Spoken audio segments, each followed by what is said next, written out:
বঙ্গুর অর্থনীতির দিকে তাকালে অন্তর্বর্তীকালীন সরকারের এই পদক্ষেপটা এক হিসেবে ঠিক আছে, কিন্তু তারপর আমি মনে করি যে সরকারের উচিত হবে যে উচ্চবিলাসী পণ্যের দিকে ব্যাটটা বাড়িয়ে যেটা মানুষের ডেইলি নিড, এই মোবাইল বা এইসবের, এটা থেকে একটু কমাইলে আমাদের জন্য খুব বেশি সুবিধা হইতো। ব্যাট বৃদ্ধি সাধারণ মানুষের জন্য খুব বেশি বোঝা হয়ে দাঁড়াইতেছে এমনিতেই দেশের অবস্থা। তারপর আবার দেখতে হবে যে টাকা পাচার বা বিভিন্ন মাধ্যমে লক্ষ কোটি টাকা 16 বছর পাচার হওয়ার ফলে দেশের অর্থনীতি তো সামাল দিতে হবে।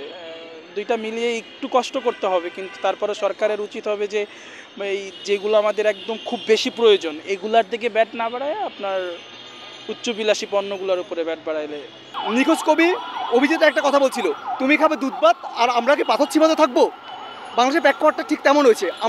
আমাদের উপর ব্যাট চাপিয়ে দিয়ে বাংলাদেশের রাজনৈতিক দলগুলো S24 ultra, iPhone 16 pro max নিয়ে, BMW মার্সিডিজ নিয়ে ঘুরে। আমরা বাংলাদেশের সাধারণ মানুষগুলো খেতে পারি না কেন? এটা আমাদের এই অধিকার দিবে কে?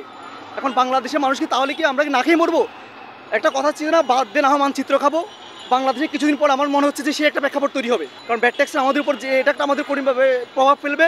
আমাদের গ্যাসের দাম বাড়বে, সব কিছুর দাম বাড়বে, আমরা সাধারণ মানুষ চলতে পারবো না। সরকারের কাছে আমাদের একটা অনুরোধ, যেন সেই ব্যাট ট্যাক্স কমিয়ে ভর্তুকি দিয়ে আমাদেরকে যেন একটা সাধারণ মানুষকে চলার মতো একটা পরিবেশ তৈরি করে দিতে পারে। সাধারণ মানুষের প্রতি তেমনই প্রভাব পড়ব, যেমন সমাজে উচ্চ, নিম্ন এবং অনেক ধরনের লোক বসবাস করে। সেখানে মানুষ যদি এখানে 46% কর বৃদ্ধি করে, আগে ছিল যেরকম 23%, এরা প্রত্যেকটা শ্রেণীর উপরে প্রভাব পড়বে। যদি উচ্চবিত্ত যারা, তাদের এই গাড়ি বলেন, বড় বড় হোটেল, বিভিন্ন ব্যবসায়, ওই ক্ষেত্রে যদি করটা বেড়ে দেওয়া হয়, তাহলে উচ্চদের তাদের টাকার প্রতি অনেকটা আম, এদের উপরে কিছু প্রভাব পড়তে পারে, কিন্তু কিছু হবে না। কিন্তু নিম্নবিত্ত যারা আছে, নিম্ন এবং মধ্যবিত্ত, তাদের উপরে অনেক ধরনের প্রভাব পড়বে।